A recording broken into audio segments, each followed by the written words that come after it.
புறப்பட்டு போகணும், அந்த பிள்ளையை பார்க்கணும், தொழுது கொள்ளணும், போய் எல்லாரும் சொல்லணும். ரைட்டா?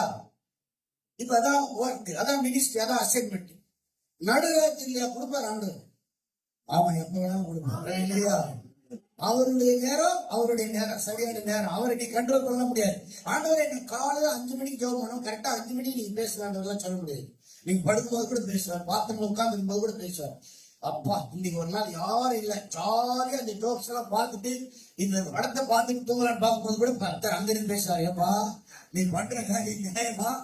யாரும் இல்லைன்னு நினைக்கிறேன், நான் பார்த்துட்டு என்னமா மனுஷாட்சியில பேசுவார். அவர் எப்ப வேணாலும் பேசுவார், எப்படி வேணாலும் பேசுவார், எங்க வேணாலும் பேசுவார், யாருகிட்ட வேணாலும் பேசுவார். அவரெல்லாம் தடுக்க முடியாது. கிறிஸ்தவன் தான் பேசுவார், இல்ல எவன்கிட்ட வேணாலும் பேசுவார். பைபிள்ல ரட்சிக்கப்படாதவர்களாம் தீர்க்க தரிசனம் உரைச்சிருக்கிறார், வெளிப்பாடு கொடுத்திருக்கிறார், காட்சிகள் காமிச்சிருக்கிறார். ஆண்டவரை யாரும் தடை பண்ணவே முடியாது. நீங்களும் நானும் ஆராதிக்கிற தேவன் தடை பண்ண முடியாத தேவன், தடுக்க முடியாத தேவன்.